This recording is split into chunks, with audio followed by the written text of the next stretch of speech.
నమస్కారం, welcome to Suman TV. నేను గీతాంజలి. నమో నారసింహ. ప్రస్తుతం నేను భద్రాచలంలో ఉన్నటువంటి గోవింద కల్పవృక్ష నారసింహ సాలగ్రామ ఆశ్రమం దగ్గర ఉన్నానండి.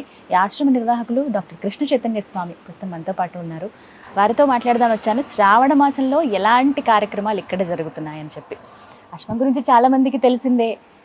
ధర్మబద్ధంగా మనకున్నటువంటి కోరికలు ఏవైతే ఉంటాయో ఎప్పటి నుంచో తీరనివి ఒక్కసారి వచ్చి ఆ స్వామివారి ముందు విన్నవించుకొని ముడుపు కట్టి 9 ప్రదక్షిణలు చేసి ఆ ముడుపుని స్వామివారి దగ్గర ఉంచితే అనతి కాలంలోనే ఆ కోరికలు నెరవేరుతాయి. ఇది నేను చెప్పడం కాదు, ఇలా ఎంతోమంది భక్తులు కోరికలు నెరవేరి వాళ్ళు స్వామివారి నిదర్శనాలను చెప్పిన సందర్భాలు ఎన్నో చూసాం.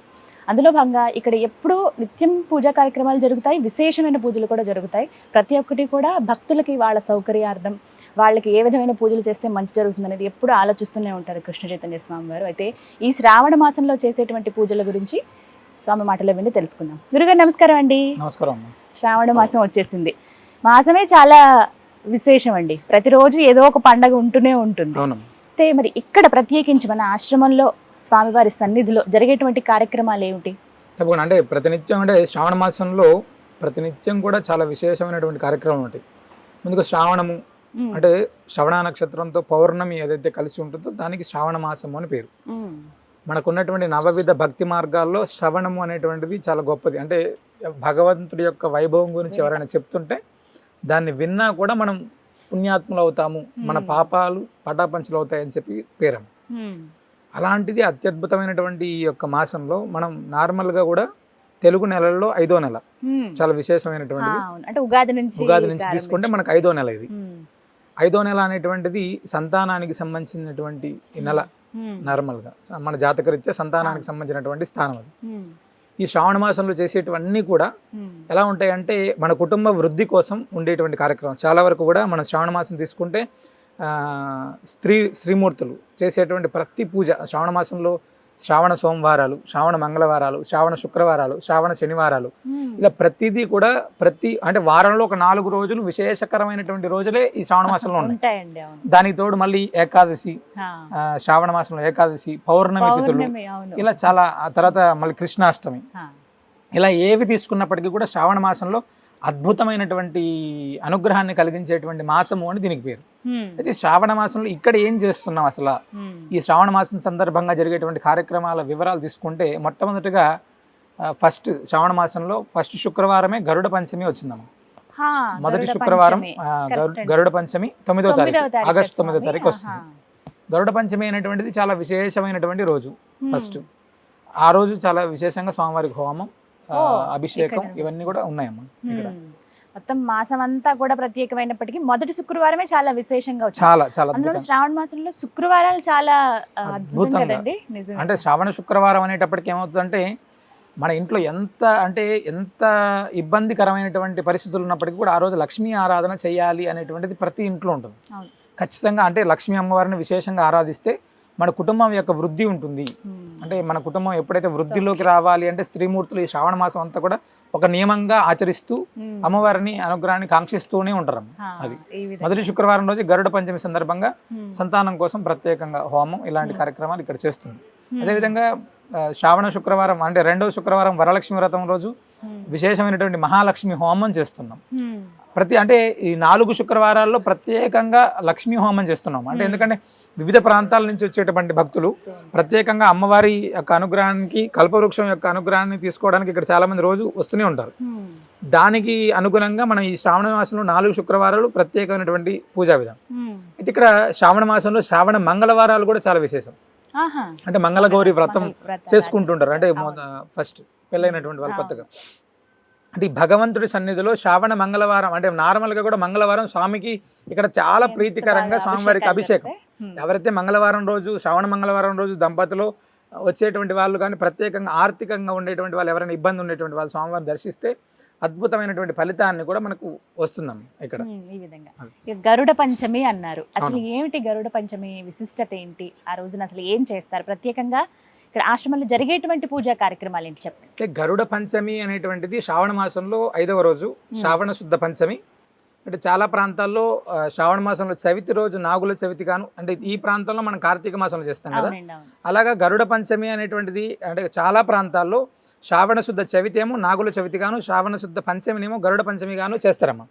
ఇక్కడ చేసేటువంటి ఈ గరుడ పంచమి అనేటువంటిది సంతాన ప్రాప్తి కోసం చాలా అద్భుతంగా ఉపయోగపడేటువంటి రోజు. అంటే గరుడ పంచమి నాడు అసలు మనం ఎందుకు సంతానం కోసం పూజ చేయాలంటే, అసలు సంతానం అవ్వకపోవడానికి మన జాతకంలో 2 కారణాలు ఉంటాయి. ఫస్ట్, సంతాన స్థానం అనేటువంటిది 5వ స్థానం జాతకంలో. ఆ స్థానంలో సర్పదోష ప్రభావం అనేటువంటిది. ఈ సర్పదోష ప్రభావం అనేటువంటిది ఎప్పుడైతే జాతకరీత్యా ఉంటుందో దాంపత్య జీవితానికి ఇబ్బందికరమైనటువంటి పరిస్థితులు ఉంటాయి. అదేవిధంగా సంతానానికి సంబంధించినటువంటిది ఎలా ఉంటుందంటే, సంతానం అంటే విచ్ఛిన్నం అవ్వడం, అంటే గర్భం విచ్ఛిన్నం అవ్వడం, లేకపోతే నిలబడకపోవడం, ఇలాంటివన్నీ కూడా ఈ యొక్క సర్పదోష ప్రభావాల వల్ల మాత్రమే ఇబ్బందులు ఏర్పడతాయి. అన్యోన్య దాంపత్యము, సంతానం, ఈ రెండింటికి కూడా మూల కారణం సర్పదోష ప్రభావం.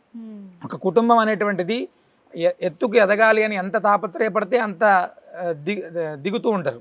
వాటి యొక్క ప్రభావం ఎలా ఉంటుందంటే, సంతానం దగ్గర నుంచి మన కుటుంబ వృద్ధి వరకు ప్రతి ఒక్కటి కూడా సర్పదోష ప్రభావంతో ఉంటుంది. కాబట్టి గరుడ పంచమి రోజు ప్రత్యేకంగా మన సన్నిధిలో ఇలాంటి దోషాలు ఎవరికైతే ఉన్నాయో, సంతానం కోసం ఇబ్బంది పడేటువంటి వాళ్ళ సంఖ్య ప్రస్తుతం సమాజంలో పెరుగుతూనే ఉందమ్మా. ఈ సంతానం కోసం ఎప్పుడైతే ఇబ్బంది అనేటువంటిది పెరుగుతూ ఉంటుందో ఆ కుటుంబంలో అశాంతి అనేటువంటిది పెరుగుతుంటుంది. అందుకోసమే అలాంటిది ఉండకూడదు అనేటువంటి సంకల్పంతో గరుడ పంచమి రోజు ప్రత్యేకంగా ఇక్కడ స్వామివారి సన్నిధిలో కల్పవృక్ష నారసింహ స్వామివారికి విశేషమైనటువంటి హోమం, తదనంతరం సర్పదోష నివారణ, సకలగ్రహ దోష నివారణ కోసం ప్రత్యేకంగా హోమం, సంతాన ప్రాప్తి కోసం వైనతేయ హోమాన్ని చేస్తున్నామా. అంటే వైనతేయ హోమం అంటే గరుత్మంతుడికి సంబంధించినటువంటి హోమం, అంటే ఎవరైతే అనంత నాగరాజ హోమం, ఈ రెండింటిని కలిపి మనం ఇక్కడ స్వామివారి సన్నిధిలో హోమం చేయడం జరుగుతుంది. అదేవిధంగా గరుత్మంతుడికి చాలా విశేషమైనటువంటిది, ఇష్టమైనటువంటి ప్రసాదం క్షీరాన్నం. ఈ క్షీరాన్నాన్ని కూడా అంటే ఆనాడు స్వామివారికి నివేదన చేసి, గరుత్మంతుడికి కల్పవృక్ష నారసింహుడికి నివేదన చేసి, సంతానం కోసం ఎవరైతే ఇక్కడికి వస్తున్నారో వాళ్ళందరికీ కూడా ఆ సంతాన ప్రాప్తి కోసం ఈ ప్రసాదాన్ని ఇవ్వడం జరుగుతుందమ్మా. ఆ రోజున అందిస్తారు. అవునమ్మా. అంటే అది గరుడ ప్రసాదంగా, గరుడ ప్రసాదం ఖచ్చితంగా స్వామివారి గరుత్మంతుడికి నివేదించినటువంటి ప్రసాదం కాబట్టి దాని గరుడ ప్రసాదం. అంటే మనం బ్రహ్మోత్సవాల్లో తీసుకునేటువంటిది కొంతమంది అయితే మన దగ్గర ప్రతి అమావాస్య ఇలాంటి పర్వదినాల్లో ఈ ప్రసాదం ఇస్తున్నాం. అయినప్పటికీ కూడా అక్షయ తృతీయ రోజు కొన్ని వేలాది మంది సంతానం కోసం ఇక్కడ స్వామివారి సన్నిధిలో ప్రసాదం తీసుకున్నారు. చాలా చాలా అద్భుతంగా. అయితే ఈ సంవత్సరం అలా తీసుకున్నటువంటి వాళ్ళు కొంతమంది అయితే తీసుకున్న తర్వాత కేవలం ఒక నెల 2 నెలల్లోనే చాలా ఇళ్లలో తీసుకున్నటువంటి సుమారు ఒక 70% వాళ్ళు మాకు చాలా మంది ఫోన్లు చేసి, ఇక్కడికి వచ్చిన తర్వాత మాకు సంతానం నిలబడింది, డాక్టర్ దగ్గరికి వెళ్ళిన తర్వాత మాకు చాలా పాజిటివ్ రిజల్ట్స్ వచ్చాయి అని చెప్తుంటే చాలా ఆనందం వేసింది. తర్వాత కొంతమంది అడుగుతున్నారు, స్వామి ఇలాంటిది ఏదైనా మళ్ళీ ఉంటే తప్పకుండా తెలియజేయండి. ఇప్పుడు సామాజిక మాధ్యమాలు తెలియజేస్తే తప్పకుండా అవకాశం ఉంటుంది ఖచ్చితంగా. అంటే ఆనాడు ఎవరైతే తీసుకున్నారో వాళ్ళందరికీ మంచి అద్భుతమైనటువంటి రిజల్ట్ వచ్చిందమ్మా. అక్షయ తృతీయ రోజు వచ్చి ఇక్కడ ప్రసాదం తీసుకున్నారు సంతానం కోసం, చాలా విశేషమైనటువంటి ఫలితం అని చాలా మంది మన ఈ మధ్యకాలం మీడియా సోదరులు కూడా అడిగారు. ఖచ్చితంగా అయిందా మేము తెలుసుకోవచ్చు అంటే తప్పకుండా తెలుసుకోండి. వచ్చినటువంటి వాళ్ళకు 100కు 100%, 75% పైన సంతానానికి సంబంధించినటువంటి రిజల్ట్ వచ్చింది అని మాకు చెప్పారు. మళ్ళీ కూడా గరుడ పంచమి రోజు చాలా అద్భుతంగా సత్సంతాన ప్రాప్తి కోసం ఈ యొక్క క్షీరాన్న ప్రసాదాన్ని ఇస్తున్నాము. విన్నారుగా స్వామి మాటల్లోనే ప్రత్యేకించి చెబుతూ ఉన్నారు. అక్షయ తృతీయ రోజు కార్యక్రమం జరిగిందండి. అప్పుడు ప్రసాదం కొంతమంది తీసుకున్నారు. వాళ్ళకి దాని దగ్గర 75% మందికి వాళ్ళు సత్ఫలితం అంటే సంతానం పొందే అవకాశాన్ని, ఆ భాగ్యాన్ని వాళ్ళు అందుకున్నారు. ఇలా మీకు కూడా మీరు చాలా రోజులుగా వేచి చూస్తున్నాము, అప్పుడు మేము మిస్ అయిపోయామే, మళ్ళీ ఏమైనా అవకాశం ఉందా అని చెప్పి చాలామంది అడిగారట గురువుగారిని. ఇదొక సదావకాశం. గరుడ పంచమి ఆగస్టు 9వ తారీఖున శ్రావణ మాసంలో వచ్చేటువంటి మొదటి శుక్రవారం రోజునండి. ఆ రోజు మీరు వచ్చి ఇక్కడ స్వామిని దర్శించుకోవచ్చు. అలాగే తీర్థ ప్రసాదాలను కూడా స్వీకరించండి. గురువుగారు, మరి ఎవరైతే ఎలా రావాలి ఈ వివరాలు తెలియజేయండి. ఏమన్నా నమోదు చేసుకోవాలా? ఖచ్చితంగా, ఎందుకంటే మనకు వచ్చే వాళ్ళ సంఖ్య తెలియాలి ఫస్ట్. ఎందుకంటే వేలాది మంది భక్తులు వస్తుంటారు కదా. ఖచ్చితంగా మన సంస్థకు సంబంధించినటువంటి నెంబర్ని ఇవ్వడం జరుగుతుంది. వాళ్ళు వచ్చి తెలియజేస్తే తప్పకుండా ముందుగా వివరాలు నమోదు చేసుకుంటారు. అయితే వచ్చేటువంటి వాళ్ళందరూ కూడా ప్రాతకాలం 6:30-7 గంటలకల్లా ఇక్కడ ఉండాలి. రాత్రి దాకా ఇస్తారు. అంటే గరుడ పంచమి రోజు ఉదయం 8 గంటలకు స్వామివారి అభిషేకం ప్రారంభమవుతుంది. తదనంతరం హోమం ప్రారంభమవుతుంది. ఆ అనంతరం నుంచి ప్రసాదం ఇస్తూనే ఉంటారు. అది రాత్రి 8 గంటల దాకా, అంటే 1-2 గంటలు ఇచ్చి ఆపేయడం కాదు. ఎందుకంటే దూర ప్రాంతాల నుంచి వస్తూనే ఉంటారు కాబట్టి ఉదయం ప్రారంభమైనటువంటి ప్రసాద వితరణ రాత్రి కూడా కొనసాగుతుంది. ఖచ్చితంగా రాత్రి దాకా 8:30-9 దాకా ఇవ్వడం జరుగుతూనే ఉంటుంది. దూర ప్రాంతాల నుంచి వచ్చామే దొరకదేమో అనేటువంటి భావన ఎవరికి వద్దు. ఎన్ని వేలాది మంది భక్తులు వచ్చినా కూడా అంతమందికి ఇక్కడ ప్రసాదం తప్పకుండా అందించేటువంటి వ్యవస్థను ఏర్పాటు చేస్తుంది. సో అలా ఇబ్బంది పడాల్సిన అవసరం ఖచ్చితంగా లేదు. లేదమ్మా. సాయంత్రం దాకా అడ్రస్ కూడా మీకు క్లియర్ గా ఇస్తానండి. చాలా మంది అడ్రస్ ఎక్కడ అని అడుగుతున్నారు.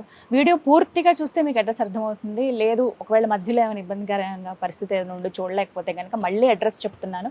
భద్రాచలంలో రాముల వారి సన్నిధి తెలియని వారు ఉండరు. అక్కడి నుంచి 100 మీటర్ల దూరంలోనే అంబాసత్రం అని మనకు కనపడుతుంది. అక్కడే మీకు గోవింద కల్పవృక్ష నారసింహ సాలగ్రామ ఆశ్రమం బోర్డు కనిపిస్తుంది. ఆ లోపలికి మీరు వస్తే ముందుగా గోవులు మీకు దర్శనమిస్తాయి. అలా ముందుకు నడుచుకుని వస్తే ఆ స్వామి దర్శనం ఇవ్వండి. సరిగ్గా నేను లోపల గర్భాలయంలో కూర్చున్నాను.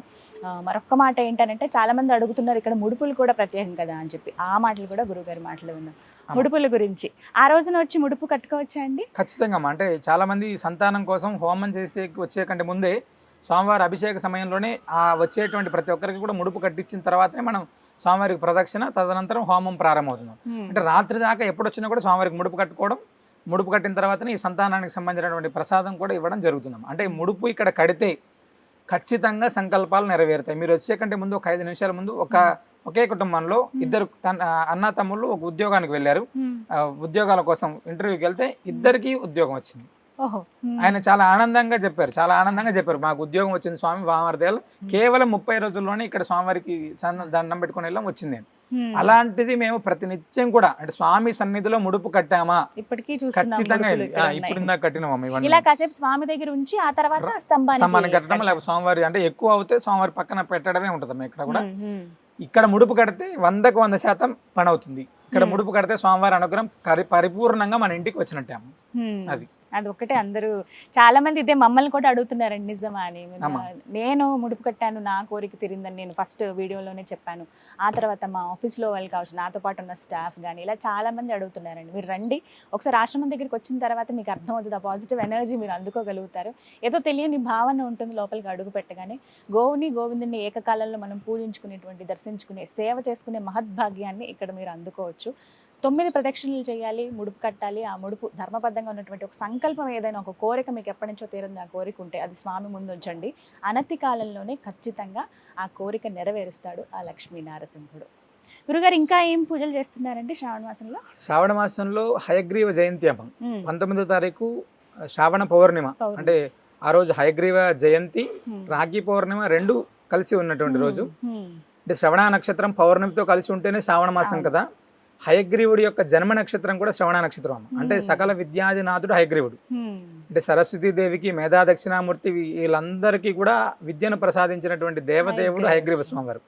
అంటే సాధారణంగా హయగ్రీవ హయగ్రీవ హయగ్రీవ అనేటువంటి మంత్రాన్ని ఉచ్చరిస్తేనే మనకు ఈ యొక్క నాలిక శుద్ధి అయ్యి నాడీ మండలం అంతా శుద్ధి అయ్యి మంచి విద్య వస్తుంది అని చెప్పి మనకు పెద్దలు చెప్తారు. అలాంటి హయగ్రీవ ఆరాధన అనేటువంటిది ఆ రోజు అంటే విద్యా ప్రాప్తులు, అంటే ఎవరైనా పిల్లలకి విద్యాభ్యాసంలోనూ చదువులో అంటే మందమతి, లేకపోతే వాళ్ళు చదువుకున్నట్టు గుర్తుండకపోవడం, అంటే ఉద్యోగ ప్రయత్నంలో ఇబ్బందులు ఉండటము, ఇలాంటివి ఏదైనా ఉంటే ఆనాడు స్వామివారికి జరిగేటువంటి హయగ్రీవ హోమంలో, అదేవిధంగా హయగ్రీవము అని ఒక ప్రసాదం ఉంటుంది. హయగ్రీవుడికి విశేషంగా నివేదన చేసేటువంటి ఒక ప్రసాదం ఉంటుంది. ఆ ప్రసాదాన్ని వారికి ఇవ్వడం, అంటే స్వామివారికి సంబంధించినటువంటి హయగ్రీవ రక్ష ఇస్తారు. అంటే ఎవరైతే చదువుకునేటువంటి పిల్లలకు ప్రత్యేకంగా ఆనాడు హోమం స్వామివారికి, అదేవిధంగా హయగ్రీవ స్వామివారికి ఇక్కడ అభిషేకం, హోమం, హయగ్రీవ హోమం, తర్వాత హయగ్రీవ ప్రసాదం, ఈ మూడింటిని కూడా చదువుకునేటువంటి పిల్లలకి ఇవ్వడం జరుగుతుంది. వాళ్ళకి హయగ్రీవ స్వామివారి యొక్క పరిపూర్ణ అనుగ్రహం చేత, అంటే విద్య అనేటువంటిది ఎప్పుడు కూడా మనం ఎంత బలంగా ఉంటే అంత అద్భుతంగా ముందుకు తీసుకెళ్ళగలం. అది పరిపూర్ణమైనటువంటి భగవద్ అనుగ్రహం చేత అనేటువంటిది ఇంకెక్కువ మన్నన పొందుతుందమ్మా. ఖచ్చితంగా అవకాశం బాగుంటుంది. ఈ రెండు విశేషంగా ఈ జరుగుతాయి. తర్వాత కృష్ణాష్టమి. కృష్ణాష్టమి అనేటువంటిది ఎందుకు విశేషం అంటే ఈ కల్పవృక్ష నారసింహ స్వామి వారి కంటే ముందు ఈ యొక్క కృష్ణుడు రంగాచార్య స్వామి వారు ఆరాధించారు. కల్పవృక్షం కంటే ముందమ్మా చాలా, అంటే కాళింగ నర్తన శ్రీకృష్ణ పరమాత్ముడు వీరే 750 సంవత్సరాలు, అంటే వీరికంటే ముందు నుంచి ఉన్నారు ఆయన. అంటే ఆయనకి ఎప్పటి నుంచి ఉన్నారో మాకు తెలియదు. ఇక్కడ చాలా విశేషకరమైనటువంటి స్వామివారికి విశేషమైనటువంటి నివేదనలు చేసి ఆనాడు స్వామివారికి అద్భుతమైనటువంటి తిరుమంజనం, స్వామివారికి వెన్న సేవ, తర్వాత ఇవన్నీ కూడా చాలా విశేషంగా ఉంటాయమ్మ. కృష్ణాష్టమి కూడా చాలా వైభవంగా అద్భుతంగా జరుగుతుంది. ఇంకానండి ఇవి ఇక్కడ జరిగేటువంటి కార్యక్రమం. శ్రావణ మాసం 4 శుక్రవారాలు మహాలక్ష్మి హోమం ఉంటుంది. శ్రావణ మంగళవారాలేమో స్వామివారికి విశేషమైనటువంటి అభిషేకం ఉంటుంది. హయగ్రీవ జయంతి ఏమో విద్యార్థుల కోసం ప్రత్యేకంగా ఈ యొక్క హయగ్రీవ హోమం ఉంటుంది. ఈ గరుడ పంచమి అనేటువంటి తీసుకుంటే తప్పనిసరిగా సంతానం కోసం వచ్చేటువంటి వాళ్ళకు చాలా గొప్ప వరం గరుడ పంచమి. చాలా చక్కగా వివరించారు. ఎప్పుడూ ఇలాగే వైభవంగా ఉండాలి ఆ స్వామిని కోరుకుంటున్నాను. తప్పకుండా అలాగే మీ సంకల్పం ఏదైతే ఉందో ఆయన ఒక మందిరంలో ఉంటే అది అవునమ్మా. ఇంకా అందరికీ చాలా సంతోషం. మా కోరిక అదే, కానీ ఆయన ఎప్పుడు నిర్మించుకోవాలనుకుంటున్నారో అది ఆయన. తప్పనిసరిగా తొందరలో అది కూడా పూర్తవుతుంది స్వామి అనుగ్రహం చేత. ఇలా ఒక చిన్న ఇంట్లో ఉన్నారు స్వామి, ఒక పెద్ద దివ్యమైన భవ్యమైన మందిరంలోకి వెళ్ళాలి త్వరలో అని మనస్ఫూర్తిగా కోరుకుంటున్నాం అండి. నమో నారసింహ. నమో నారసింహ. ధన్యవాదాలు గురువు. విన్నారు కదా, అడ్రస్ మరొకసారి చెప్తున్నాను. భద్రాద్రి రామాలయానికి జస్ట్ 100 మీటర్ల దూరంలోనే ఉంటుందండి. గోవింద కల్పవృక్ష నారసింహ సాలగ్రామ ఆశ్రమం. శ్రావణ మాసంలో ప్రత్యేకమైన పూజలు జరుగుతున్నాయి. 4 శుక్రవారాలు కూడా. ఒకవేళ మీరు ఇంట్లో పూజా కార్యక్రమాలను చేసుకోలేకపోతున్నాం అన్న వాళ్ళు చక్కగా ఇక్కడికి రండి. మహాలక్ష్మి హోమాలు నిర్వహిస్తూ ఉన్నారు. అలాగే మొదటి శుక్రవారం 9వ తారీఖున గరుడ పంచమి. ఆ రోజున సంతాన భాగ్యం లేని వారికి ఆ భాగ్యం పొందించుకునే ఒక అద్భుతమైన అవకాశం, గరుడ ప్రసాదాన్ని అందిస్తున్నారు. మీరు ఏ ప్రాంతంలో ఉన్నా సరే ఆ రోజున మాత్రం రండి, ముడుపు కట్టొచ్చు స్వామికి. అలాగే సాయంత్రం వరకు, ఉదయం నుంచి సాయంత్రం దాకా ప్రసాద పంపిణీ జరుగుతుందండి. మీరు వచ్చి అయ్యో మధ్యాహ్నం దాటిపోయింది సాయంత్రం అయిపోయింది అని ఏం లేదు, రాత్రి వరకు ప్రసాదం మీకు అందిస్తారు. అలాగే కృష్ణాష్టమి చాలా వైభవంగా జరుగుతుంది. దాంతోపాటుగా హయగ్రీవ జయంతి అంటే పౌర్ణమి రోజు, మన రాఖీ పౌర్ణిమ అని అంటాం కదా, ఆ రోజున శ్రావణ పౌర్ణమి రోజున హయగ్రీవ జయంతి ఉంది. ఆ రోజున కూడా విశేషమైన పూజలు జరుగుతాయి. శ్రావణ మాసం అంతా కూడా మీకు కుదిరినప్పుడు ఖచ్చితంగా వచ్చి ఆ స్వామి అమ్మవార్లను దర్శనం చేసుకోండి. మరిన్ని వివరాల కోసం స్క్రీన్ మీద కనపడుతున్న నెంబర్స్కు కాల్ చేయండి. ఇది వాళ్ళ వీడియో. నమస్కారం.